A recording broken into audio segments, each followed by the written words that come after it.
All right, we're live. Good morning, those of you in New York City, like our team. Good afternoon, evening from wherever else you might be watching this in the world.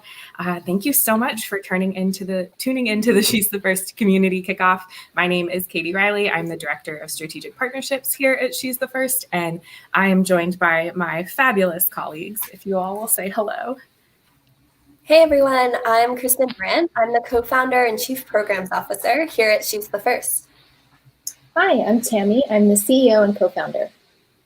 Hi, I'm Alvi and I'm the programs manager. Hi, I'm Hannah. I'm the development and communications manager. Thank you all, and thank you everybody watching and joining us this morning for our community kickoff.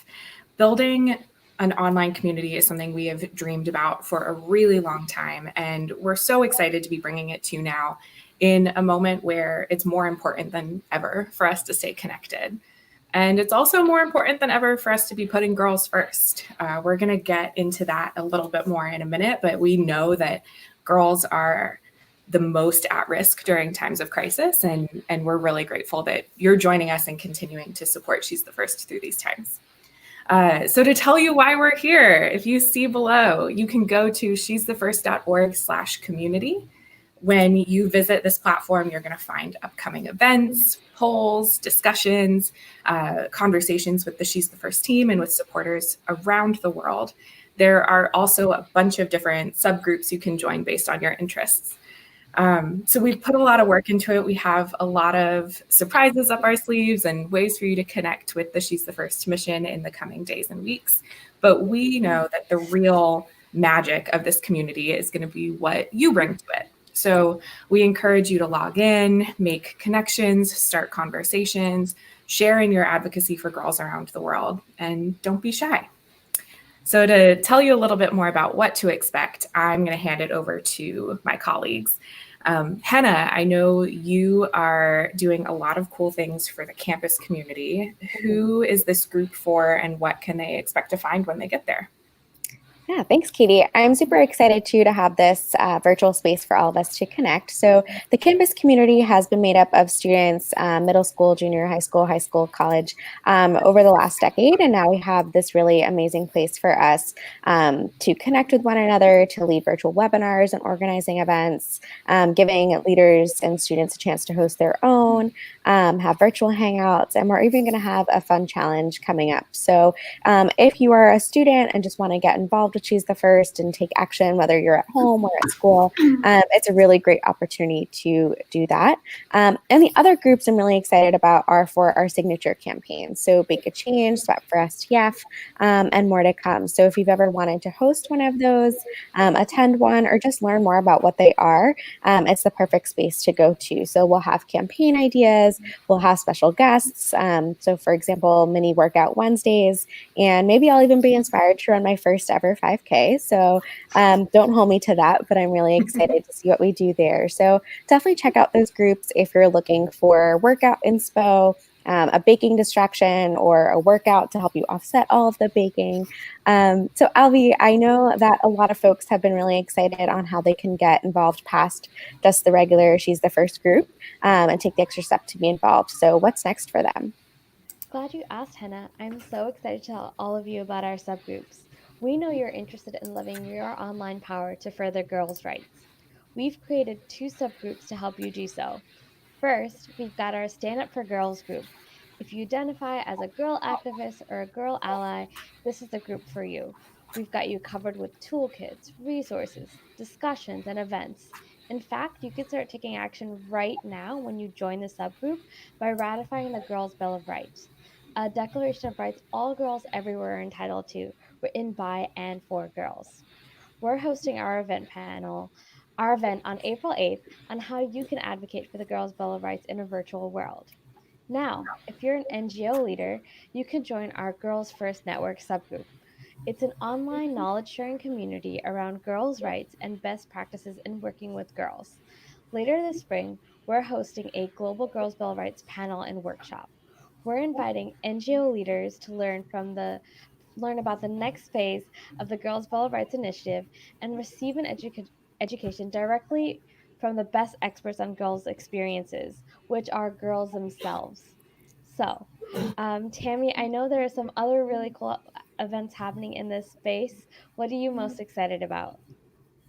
Yeah, thanks, Salvi. Well, I'm really excited to be having ongoing conversations about the issues that are impacting girls right now.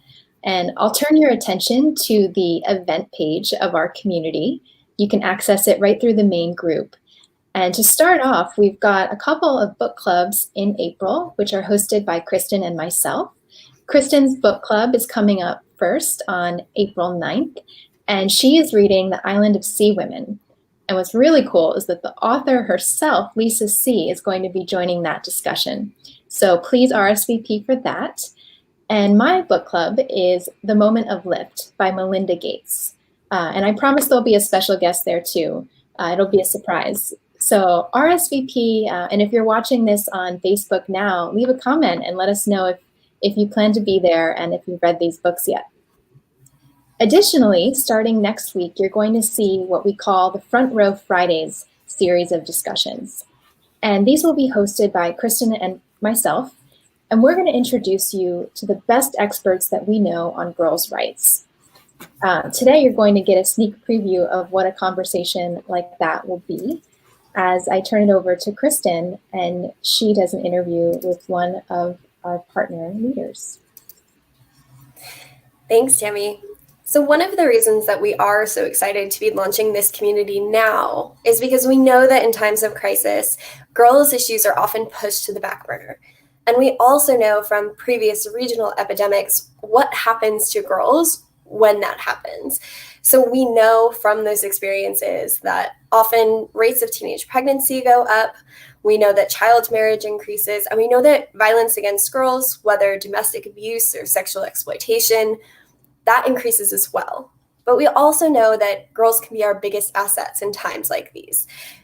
So I'm very excited today to be able to bring in Mom Yasin Sarr, who's the co-founder of Starfish International in the Gambia, one of our partners and dear friends, both to talk about these issues impacting girls as well as how Starfish International is handling them. So welcome, Yasin.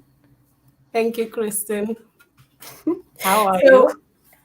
Very good. I'm very excited to have you here with us.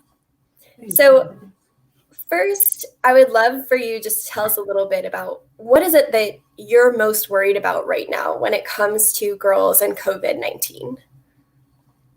So what I'm most worried about is what I've always been worried about when it comes to girls and women and opportunities, is that the world will not realize the mass of resources they're losing out on if they don't take this opportunity to see that half of the world's population could be a great help to solving the problems.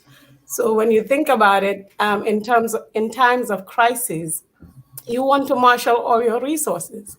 Now, if the things are not in place for half of your resources to be marshaled when it comes to human resources, then that's a pity. And whatever you're fighting against becomes much more powerful than it could have been. So my hope is that this is a moment where the world rises to the awareness backed by action, that getting girls and women involved in fact holds the solution, the larger portion of the solutions that we're looking for. And my biggest fear is that we miss that opportunity. Right, because especially during times of crisis, girls, we know that they're vulnerable. And so often they end up being seen at best as the victims of what's happening. But we know actually that they can be creating a huge difference. To your point, they can be one of our greatest resources. So can you talk a little bit about how can educated girls be an asset at this time? So, well, I'll use our case as an example. So we are in a village in the Gambia, the smallest country in Africa. And once we heard that COVID-19 was here in the world, what we decided to do was work that had started 10 years ago. 10 years ago, we had said, when you have girls in communities and prepare them and give them a voice, then they can be of great help to the community. So immediately we started looking at the information, studying the information, getting it translated in the local languages.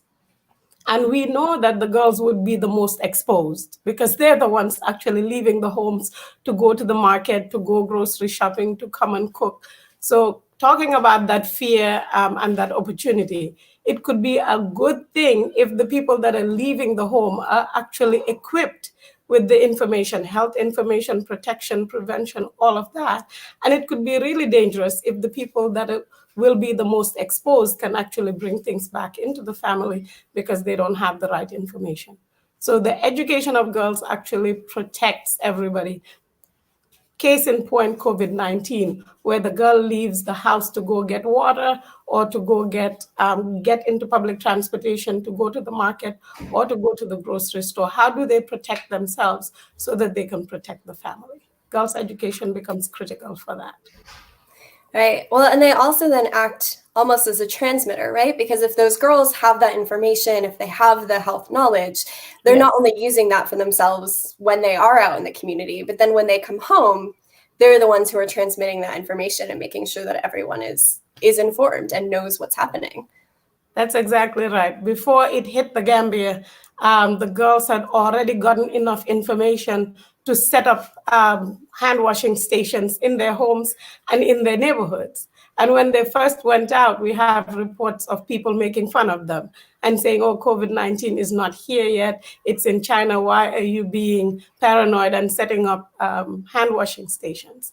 And then about a few weeks later, very quickly, people realized how critical that was. But the girls had insisted and stayed resilient and actually convinced their neighbors to do the same and had used their education to come and help set up and maintain those hand washing stations.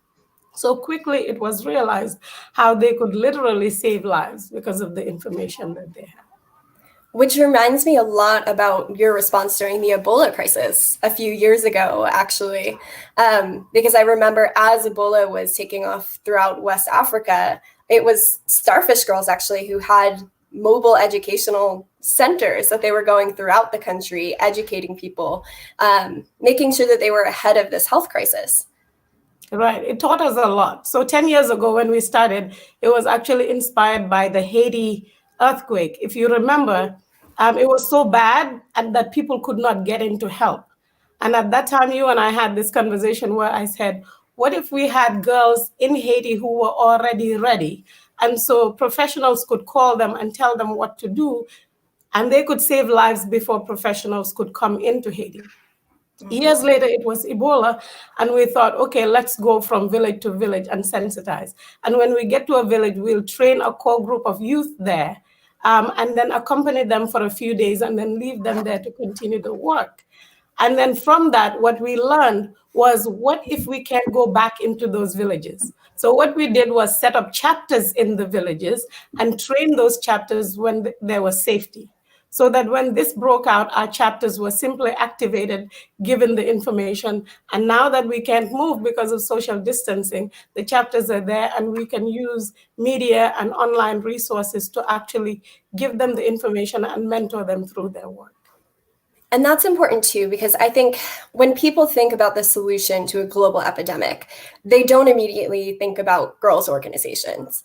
But it is girls' organizations, even small girls' organizations, who are set up with this infrastructure to reach remote communities, to reach communities who don't speak the top language or the most common language in a company. They already have this infrastructure set up and in place, and they already have a gender-sensitive approach. They already understand the specific and unique risks to girls and women. So I think that that's something that's just really important to call out and point out, which is that organizations who are already working in the community really are a key to the solution here. So just before we wrap up, Yasin, I'd love to hear from you. What do you wish everyone listening to this broadcast, everyone out there, what do you want them to know about girls' organizations and this crisis? What do you hope their takeaway will be? So I want the takeaway, when I was asking the girls, so what do you think about this and your place in it and the place of girls' organizations in this? One of them said to me, and these are middle, high school, and college students. One of them said to me, girls' organizations are the roots of the tree that is humanity. So we are the roots. And if we are not nurtured and helped and supported, then the whole tree will not survive. And I thought that was a really interesting and apt analogy. So if you look at, I had said the Gambia is the smallest country in Africa. I'm sitting here in a village talking to you. Within the span of the few weeks that the coronavirus has ravaged so many parts of the planet, a girls' organization like this has set up chapters in many villages across the country, translated the COVID information into many of the local languages that actually spread across West Africa, not just the Gambia. We have helped the Ministry of Education with some of their recordings for the lessons in the schools because the students are out. We have a mental health program where they can call each other in a calling tree and support and help each other. So if you look at it from mental health to health information, to just support a small organization like this, if it can do that much, you can imagine what girls' organizations across the world can do, like I said, if they're actively supported. If it's not just words, if it is, this has been a 10-year build of support and training. So let's go out there, let's understand this is a resource that benefits all of us, and then let's put in the work and the resources that are needed to uplift this resource so that it can do its job the best. Absolutely. Yasin, thank you so much for joining us, bringing your wisdom and shedding a light on why we need to prioritize girls now more than ever. Thank you for your work. Like I said, I hope this is an opportunity that is not missed. And thank you for She's the First, for all the work that you continue to do in the past 10 years to stay with us and do the work. Thank you, Yasin. I know I am feeling hopeful if girls like the Starfish girls and girls around the world are leading the fight in this crisis situation, then we're in good shape. Well, to close us out, thank you again, Yasin, for joining us. We are going to keep this conversation going at she'sthefirst.org/community. We're going to be doing a Q&A on the immediate response to COVID and coronavirus, and just continuing this conversation, continuing to talk about how we can all be part of the solution. So we encourage you to join us. You can't click this, but go to she'sthefirst.org/community. We hope to see you there.